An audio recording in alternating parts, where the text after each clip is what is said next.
My name is Samuel Penn.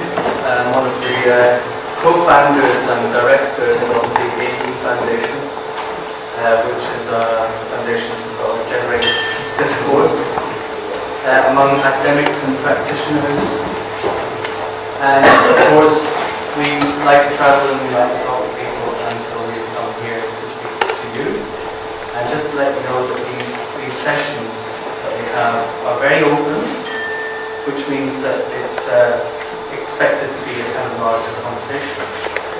So, you know, if you have something to say or you feel like you have something to contribute or question or shout or something like this, then please feel free to do that and be part of the conversation. Just to tell you a little bit how this came about, we and Jonathan did an interview, or I interviewed Jonathan last year in Venice. And we were also part of a panel discussion at the Salon Suisse. And the last question of it was is history or knowledge of history important? And everybody, bar none, even me, said that yes, history was important. And we couldn't really, because it was coming towards the end of the discussion, we couldn't really get a chance to flesh out this very important topic. And so what we've done is we've decided that this would be the best forum to start to discuss probably an ongoing conversation between us about the importance of history in architectural education. Let's say importance, but also the role of history in architectural education. What is the role of history in architectural education? Now, what I'm going to do is I'm going to, first of all, thank OSA, who are here, some of them, for hosting us. We were taken for lunch this afternoon and found them all very, very charming and helpful. Thank you very much. I'd also like to thank Jonathan for suggesting the speakers. And I'm going to pass over to Jonathan in a minute to introduce the speakers. We're very happy to have them both here, both eminent in their field in terms of history, both teachers in history as well, and of course both architects. So, without further ado, I'm just going to pass you on to Jonathan, who's going to introduce our speakers. Thank you. I'm going to stand up for two reasons. One, I can see more people, so I have to stand in a way where I don't get blinded. But the other thing is I benefit from the light, because I like to read some things.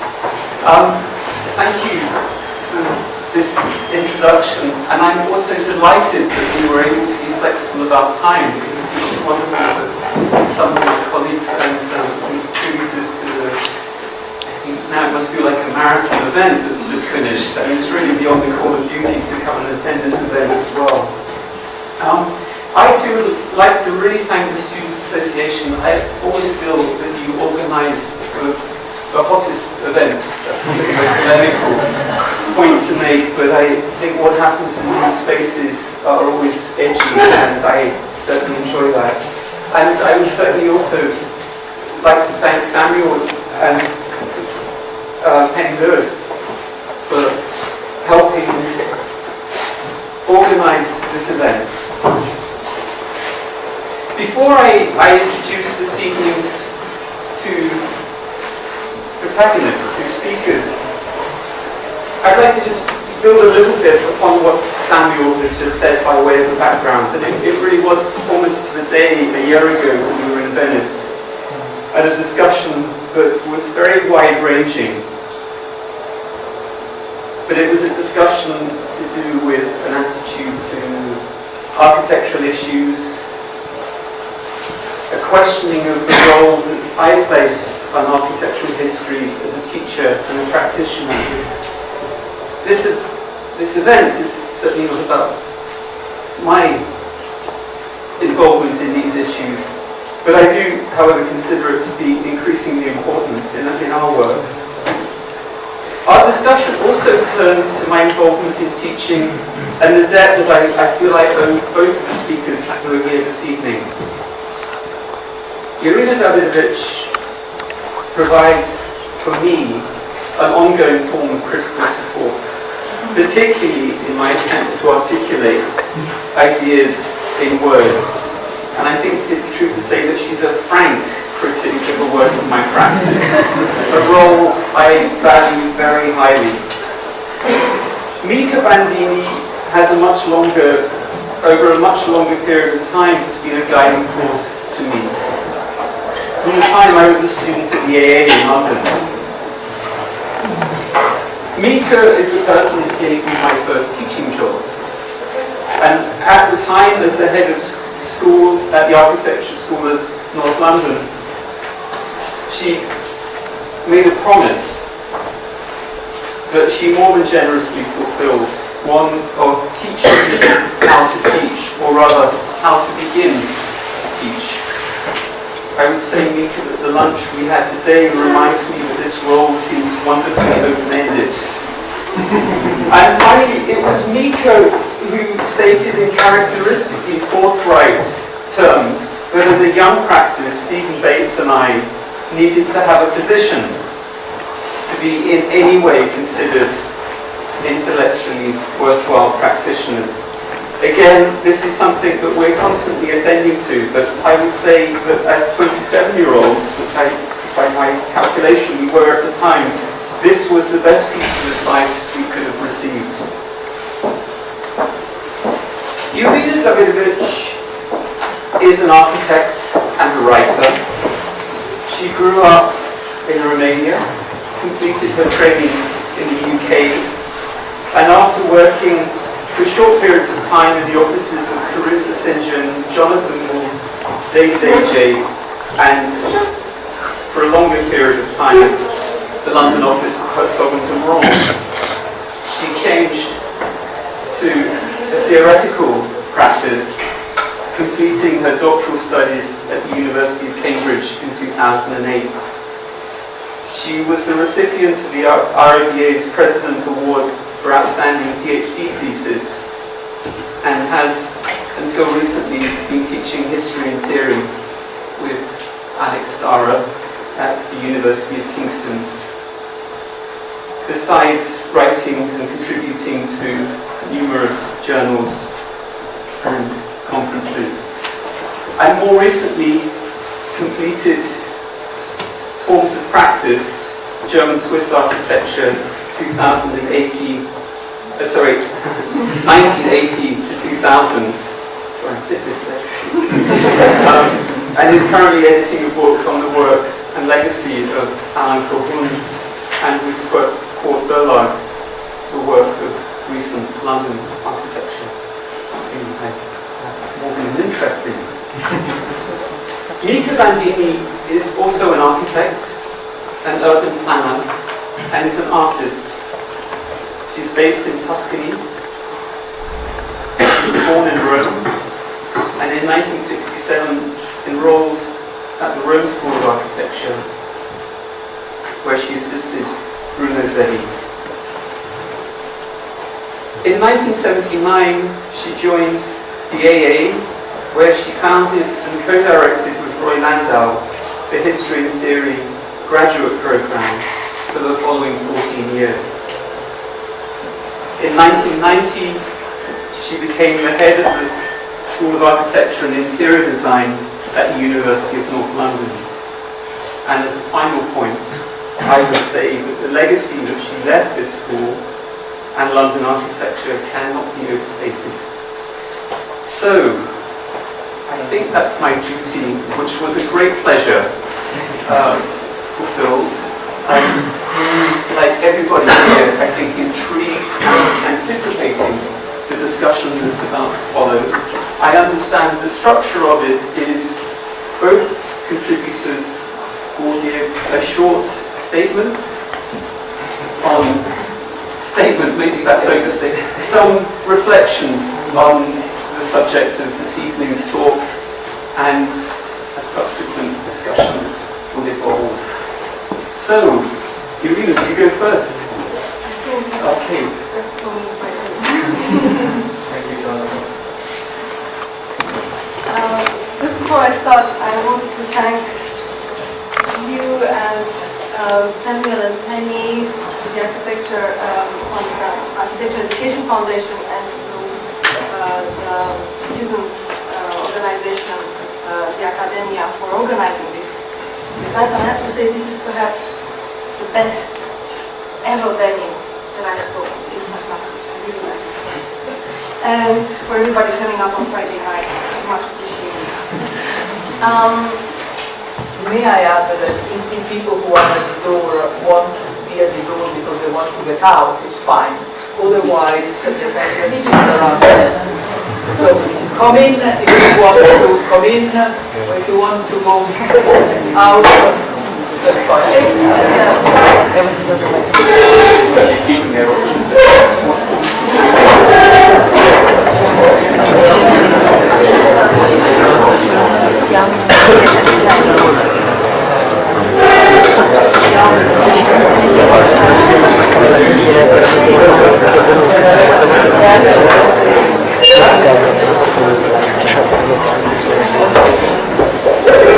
Okay, I gave this 10-minute presentation, pompous title of Ex Nihilo Nihil Fit, because it's Latin. And because it also states what I'm trying to say in 10 minutes, which is you can't build something out of nothing.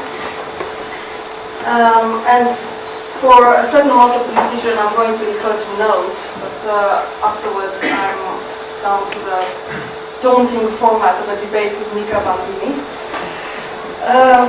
So here goes. I'm a trained architect, so I did the teaching of history in architecture schools from the point of view of usefulness for design. So I'd like to address these questions. How relevant is history for the student's formation? What solutions does it offer to problems raised in the studio? Is historical knowledge necessary to the architect for raising awareness of specific precedents, for offering formal or typological precedents, or as a more general kind of knowledge, something that we call culture, which informs design laterally, but contributes to the education of mature and responsible and informed professionals. So there is actually a double-track discussion that would open up from this questioning. Ultimately, I will pose the question how history, how to teach history, how can history be taught so that it complements and it works with studio work to best advantage. But the first track, I'm going to have to stretch it time to this, is the question of why history, which refers to the relevance and necessity of it for architecture education. The illustration for the poster for this event, which has been neatly edited to a circle, comes from a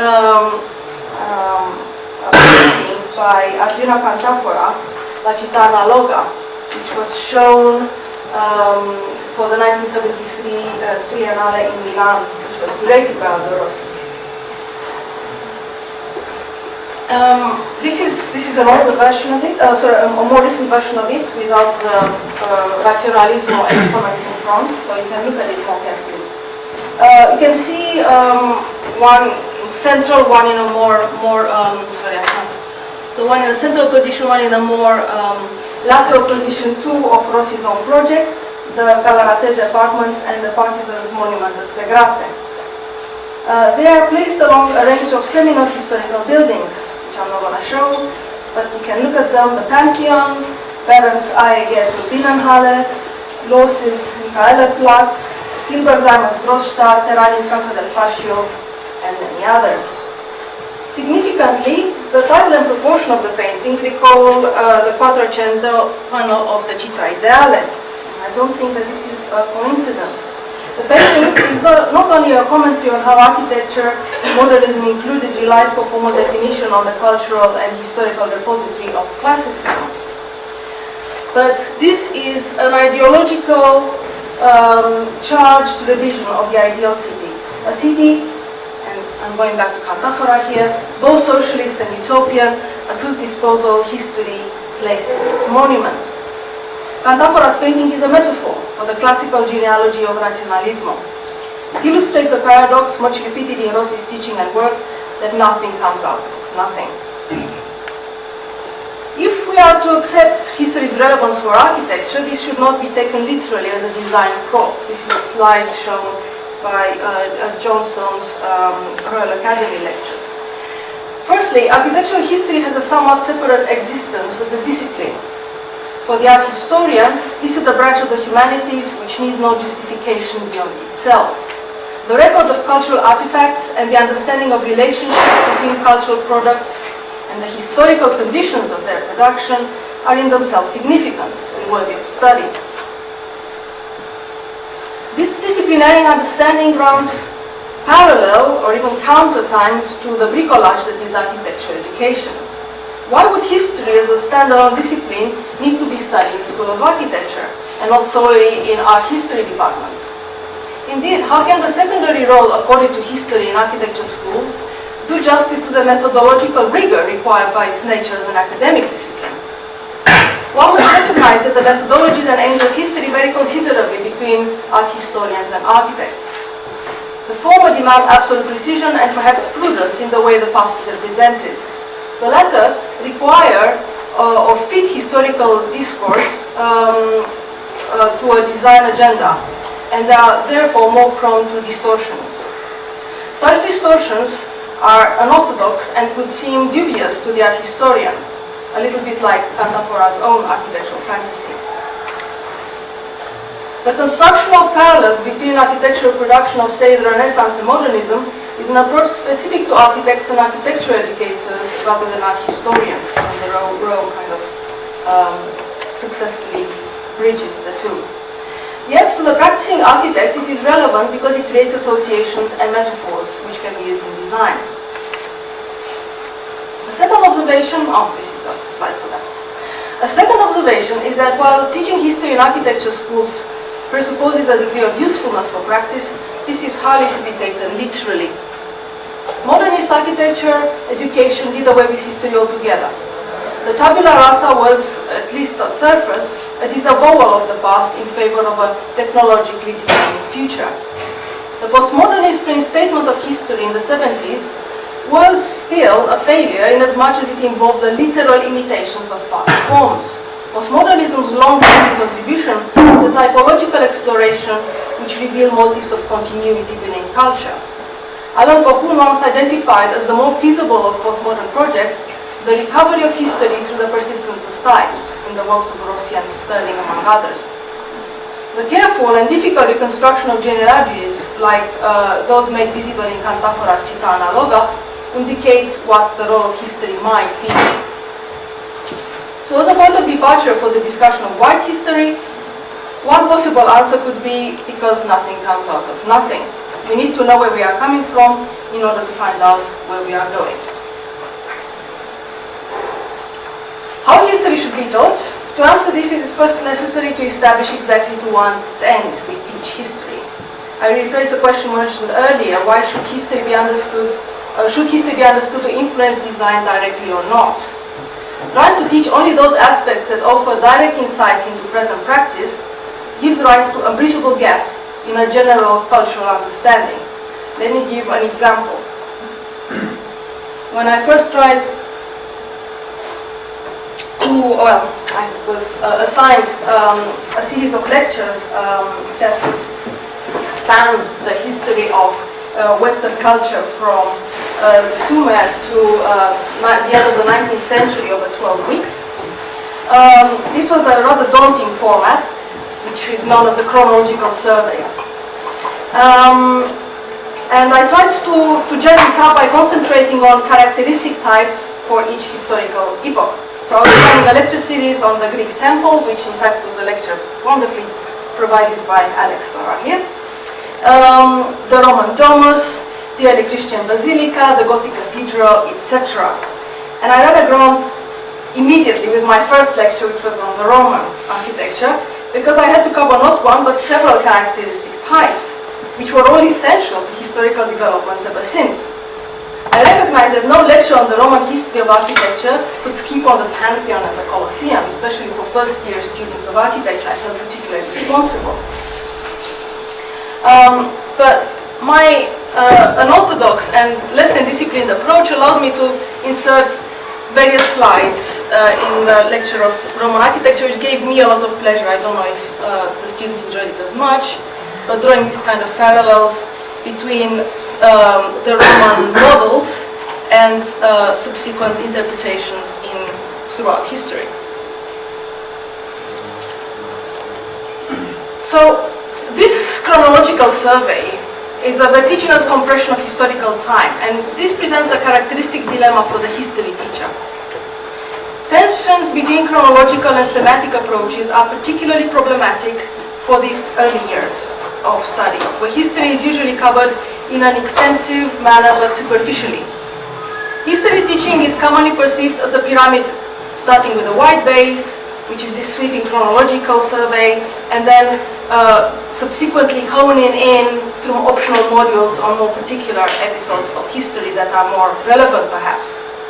But the orthodox survey approach of the lower years runs the danger of being completely unrelated to studio work and the chore for everybody involved, lecturers and students alike. Apart from this problem, which hopefully we can address to some extent, there is now an unhealthy and enlarging gap that I perceive that sees history courses sometimes taken out of architecture schools and subcontracted out to history and academics. In Kingston, the school where I taught, architectural history courses were this year transferred to the art history department. I was told that at some point, at some level, this was a money-saving exercise, but at the other, it was supported by an ideological position. There is a perception that architectural history taught by architects is somewhat unhealthy, serving its own agenda, and that an outside perspective is advantageous. The connection between theory seminar and desired studio is anyway fragile. So this is where I like to raise a question. How does the drastic separation of history and studio affect the coherence of architecture education?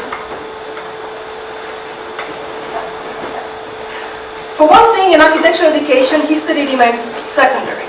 Architecture students are traditionally under the greatest and understandable pressure to perform in design, not in essay writing. The sharper the focus on studio work, the more superfluous the complementary study of history seems. Students are very familiar with skipping history classes before design reviews. We've all done it, and I definitely have to. But they should not be pushed in that position by excessive demands, either on the side of the studio professor or unrealistic demands on the side of the history lecturer. Ideally, the lecturer and the professor should coordinate the materials and make explicit connections between what it is that they teach. A shared architectural background is of course not absolutely necessary, but possibly it can work, it can benefit this connection. And, this is a slide to show the kind of shameless, the collaboration between history and studio at a possible level. A final observation I'd like to make is that history seems more relevant to students as they get older, and this is definitely how I experienced it. It was when I went back to postgraduate study after 4 years of practice and actually started paying real attention to history. Henry Millen once made this connection between the study of history and the maturation process. Perhaps chronological surveys should be reserved for the later years, or replaced once and for all by thematic lectures, which are coordinated with studio matters. The comprehensive and disciplined study of history should be an option for those students inclined and sufficiently equipped to deal with it properly. History is too important to be treated by students or professors alike as a superfluous chore.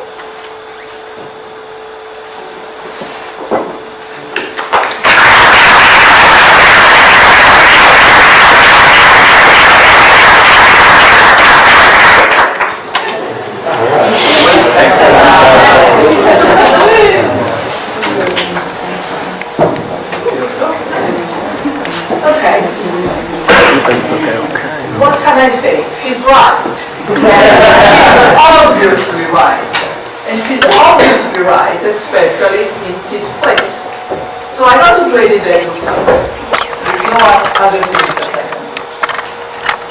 And I will start by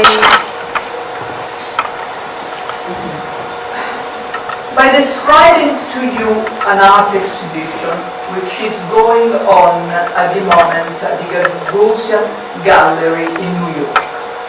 Larry Gagosian is the maverick of the art world. He has galleries everywhere. He is very well known for spotting the right people, which I suspect that from his point of view is the people who are going to make the best money for him, but also the people who are actually pushing the edge, the people who are at the avant-garde of that particular topic. I don't know if there is a revolution in Zurich or in Switzerland, in Geneva, or anywhere. The flagship is New York. At the moment there is an artist called Edward Deval, who is a potter, is an English potter, and has an exhibition which personally I think is of poetic extreme.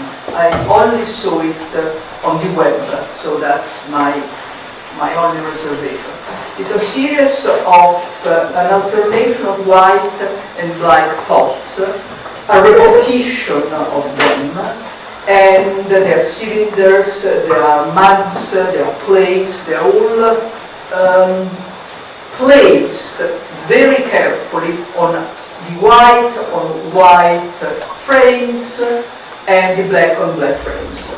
There is some close-up, and when you look at the close-up, you see that the white is not a perfect white, and the black has a speckle in it, and they are worked and so forth. And it's very, very clear that the years that he has worked through in Japan, and his whole enormous heritage from both the Bernard Leach and the Japanese tradition.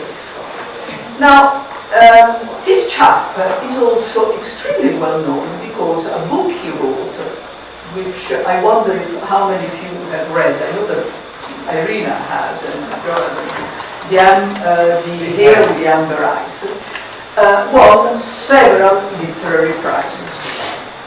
And in his search for the origin of a collection of little Japanese sculptures called Nezuka that he has, and how they came to his family, and how finally he finds them in his pocket. And the importance of touching and feeling, and for a maker that's extraordinarily essential and important. But he writes in this book that which he explained the search, one point in a chapter called The West End. Rue de Monceau is a long Parisian street bisected by the Grand Boulevard Malesherbes that charges off towards the Boulevard Pereire.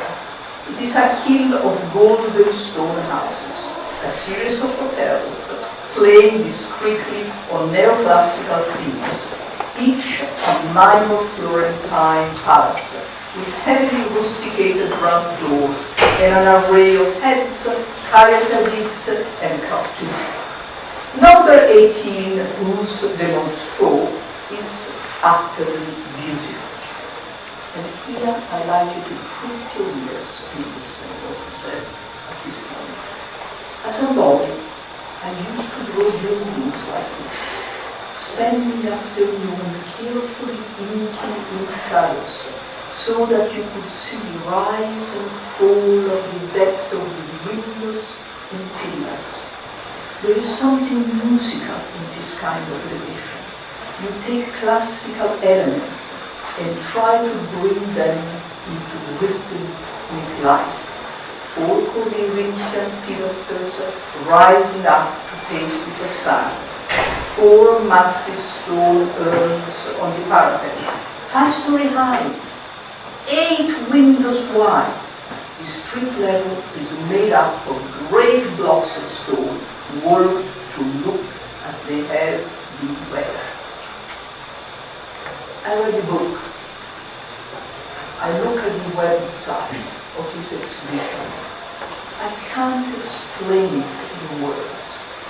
There is something there which resonates. This boy has interiorized a way of composing, a way of being, a way of looking and transforming. As a poet, he's not an artist. He's an avant-garde artist, picked by Larry Gagosian, what is it? There is something which he has made his own. And there is also something else, which is terribly corrosive, pleasure. The pleasure of understanding, the pleasure of picking up a structure of thinking which is behind what you look at, and making that structure of thinking into something you can transform into something else. I would say this is the study of history. Another example, another quote.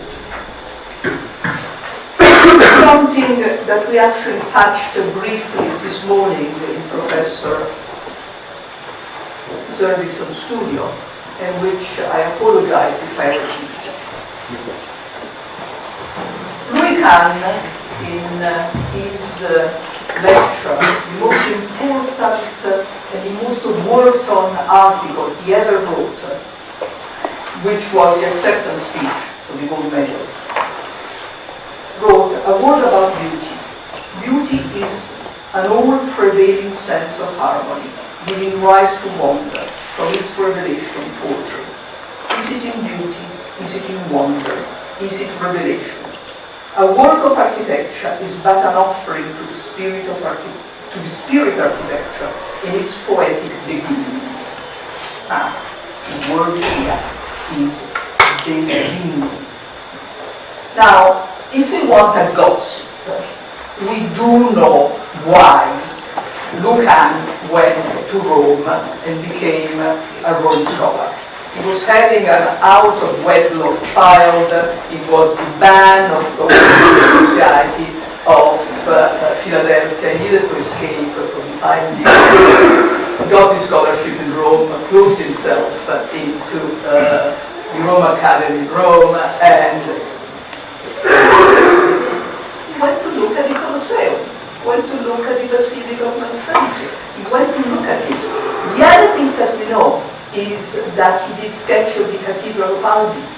For the one of you who actually have looked at his sketchbook, is the one that was a spiral, goes up. Yes, enormously strong presence.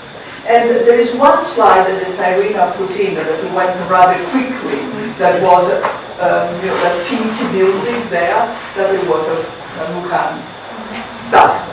Now, he does not talk about it explicitly, but we got his sketchbook, and we got actually chronology. We know that he's a late riser. We know that Lucan started as the architect that we know him now in his late 50s. He had done a lot of commercial building, all sorts of stuff, bread and butter sort of things.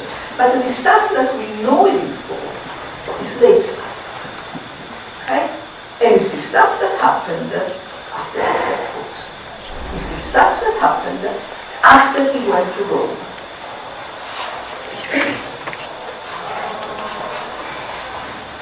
Okay, A plus B is not always C, but it's substantial, circumstantial evidence that history has been important to him. And if we look at the commentaries of better people who know better the archive than I do, people talk about the tectonic qualities and something like that.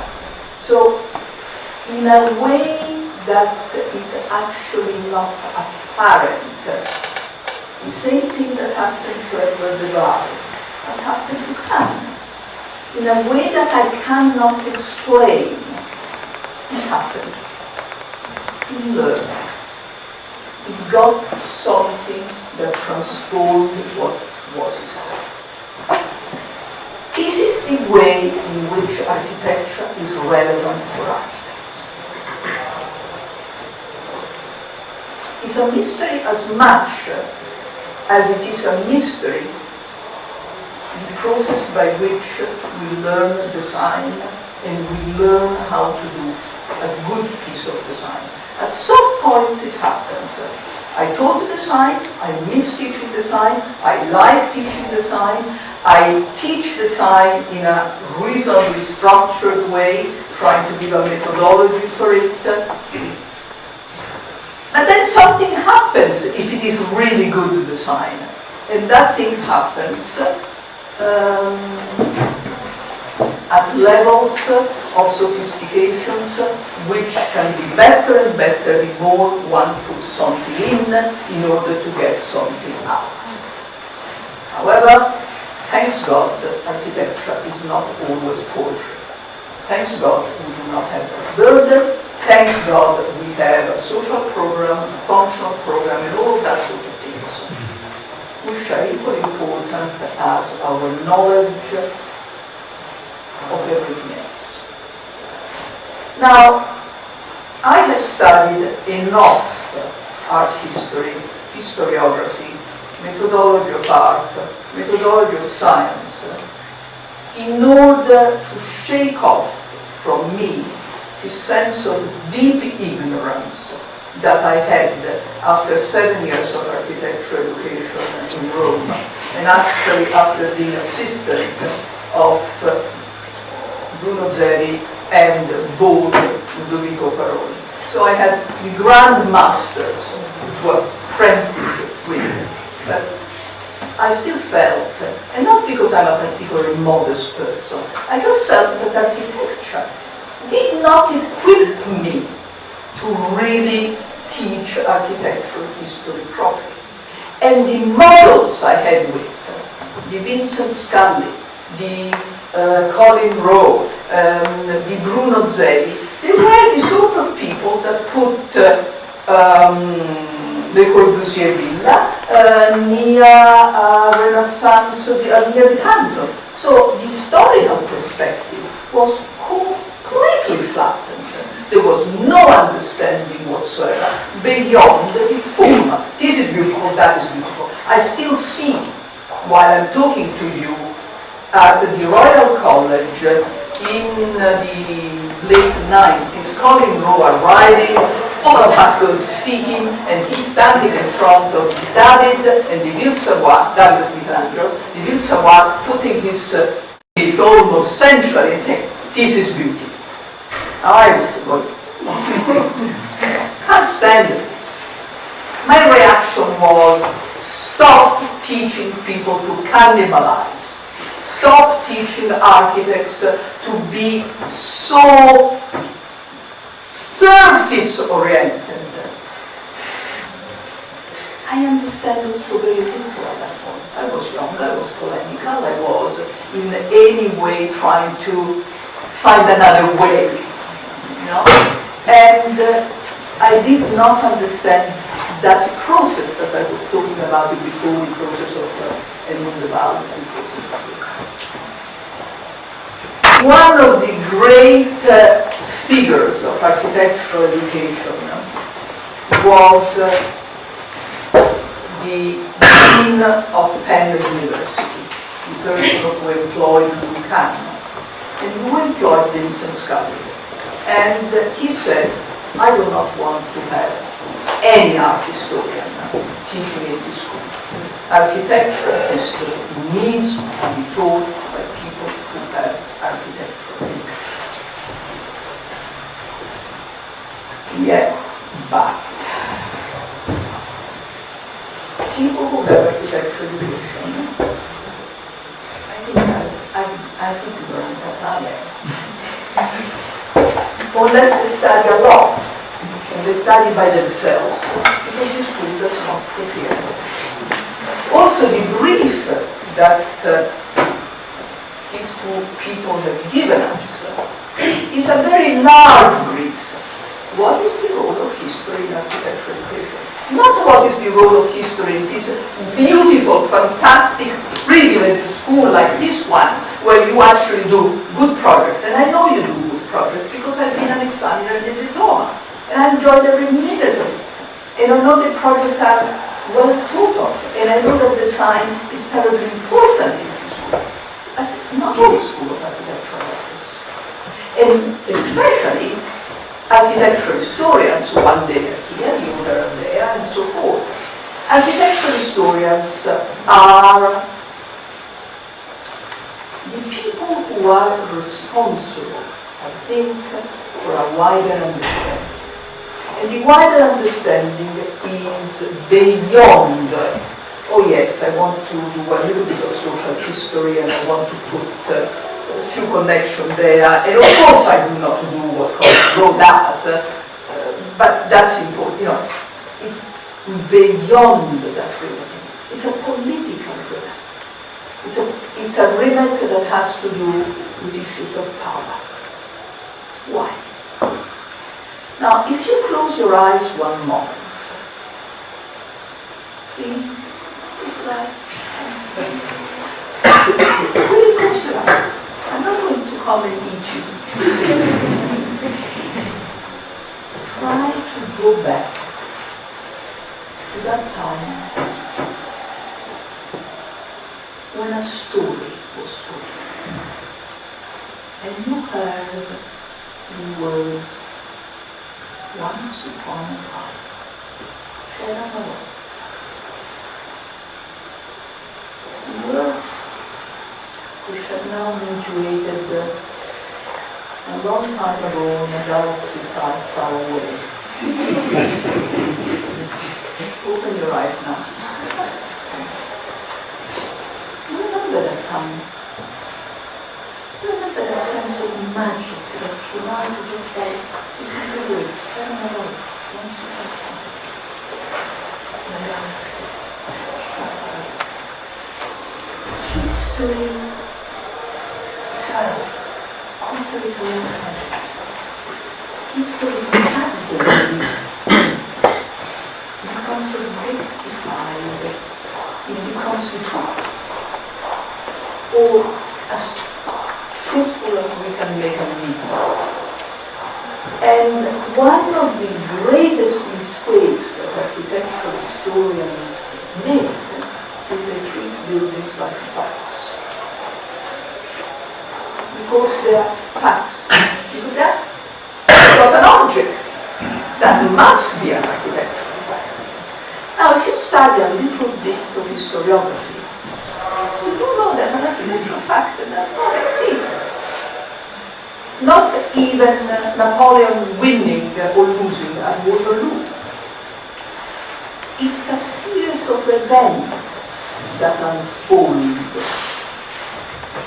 An architectural fact is based on interpretation.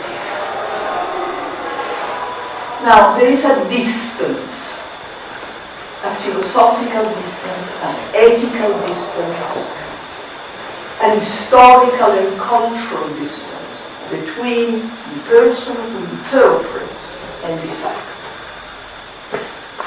And the person who interprets and the building. And that historical distance is compressed in the process of cannibalization that is design. The process that Edward vowed that you can eat up the stuff in order to digest it and expel it. But architectural historians cannot do that. So there is a beautiful thing that architectural historians are trained as an architect, that is a very beautiful and dangerous thing. And it's a very dangerous thing that never in the, sometimes never, in the education of architects, people are exposed to trained art historians.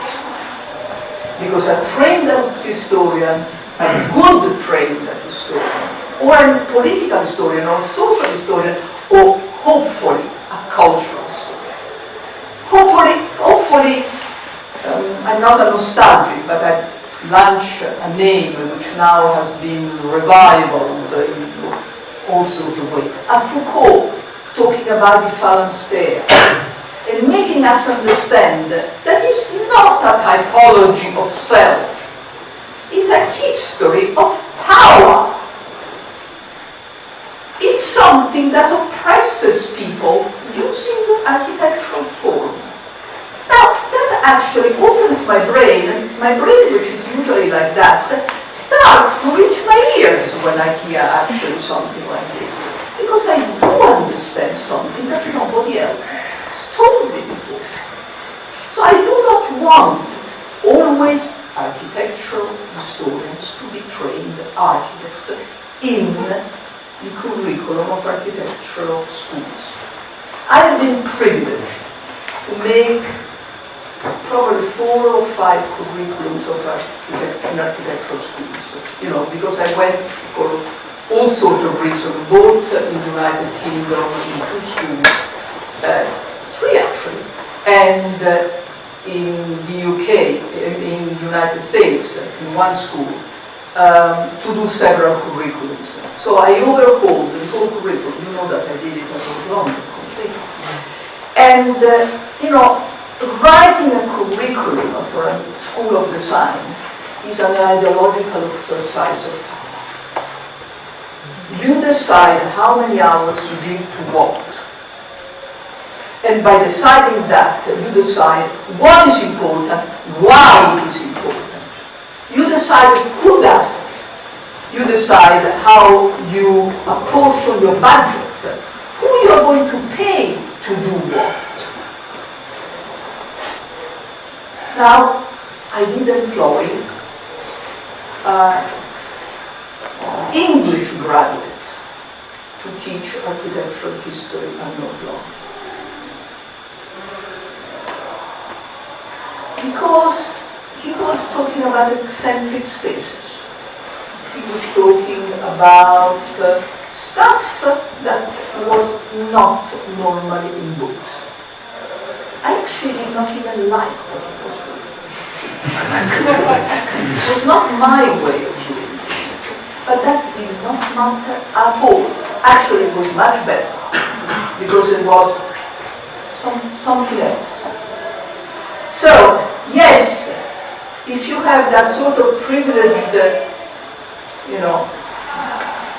situation in which you have the good architectural historian trained in the right way, talking in concert with the studio teacher, fine.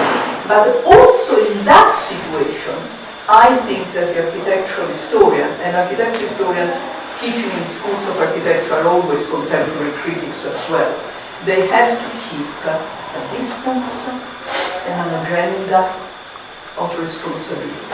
Responsibility which actually goes beyond the studio. That has to go to the discipline, has to go to the ethical discourse that surrounds the discipline, that has to go out of this little pond which is architecture. Now, you're asking me, what about poetry? Well, if you got it, you got it. If you got it, floated. And architecture is not going to, architecture history is not going to help you or hinders you. It actually might give you one element of elegance or two, like it did for Buchan and I did.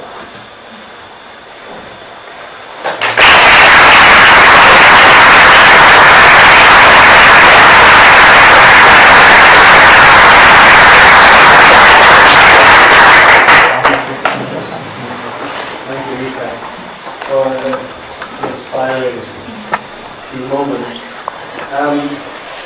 Just to sort of recap, and then I'll pass over to and of course also to you here.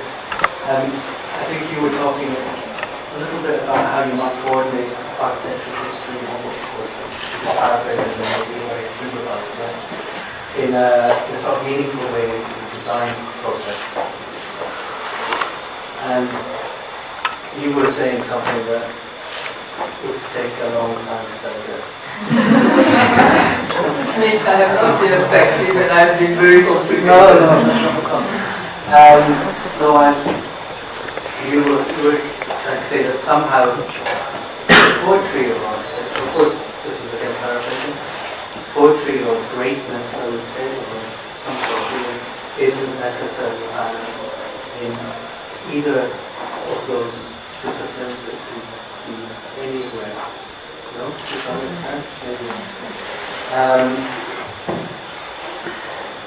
I just wonder if you have any serious questions that you'd like to ask. And I think what I would get, the key word for me in your presentation was the idea of the architectural historian as a guardian, somebody who has a responsibility.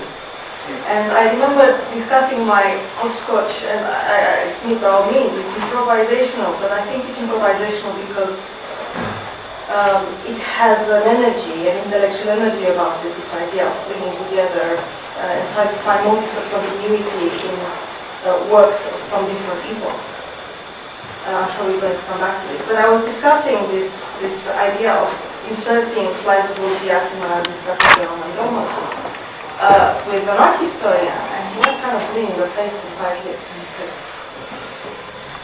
history is discipline. This is why I call it discipline.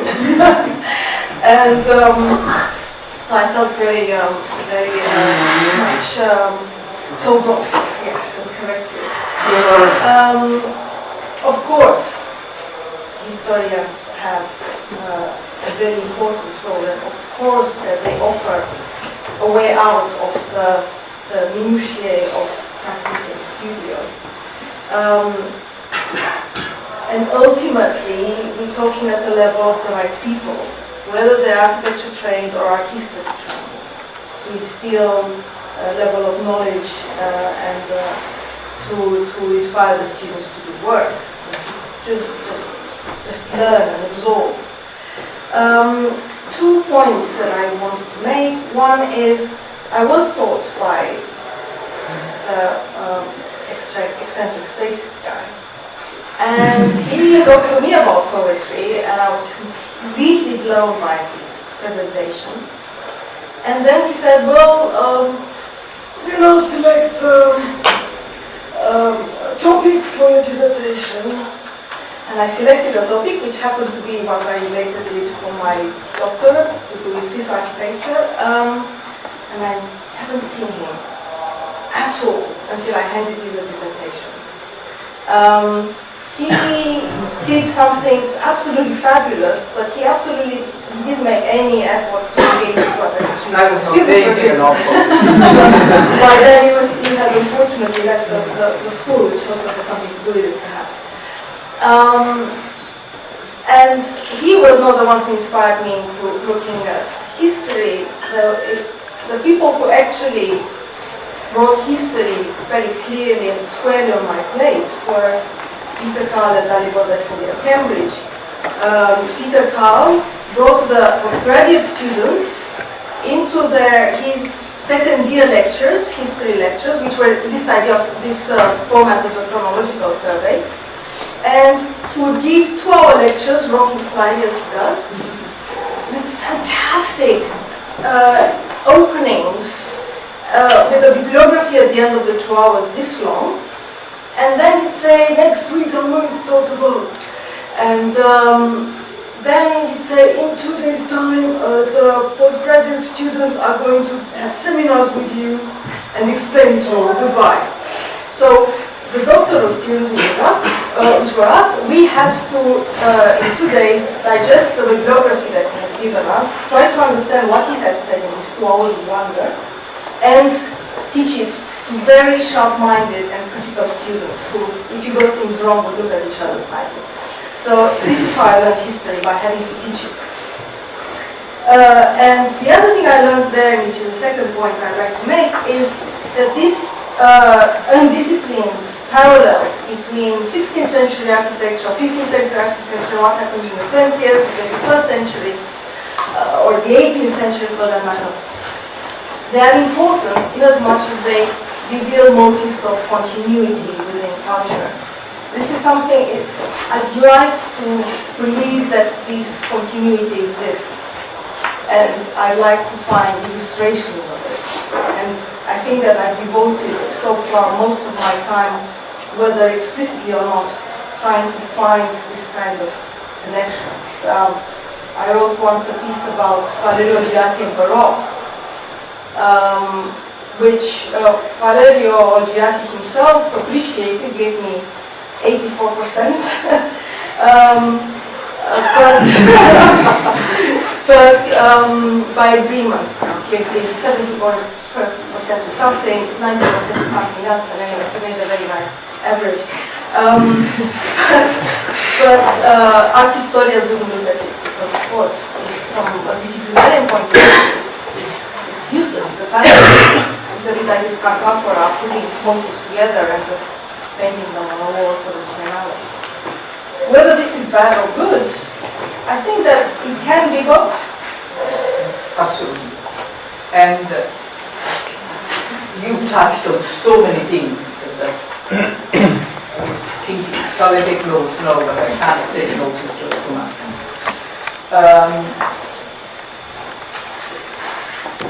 In 1660, I have written here, 1666, 67, something like that, the French school in Rome was established. It's important. Why it is important? Because the elite of French architects was sent to Rome in order for them to study the monuments, and when they came back from Rome, they were given all the plumbing jobs. What were they learning in Rome? They were working with the antiquarians, and they were doing drawings of what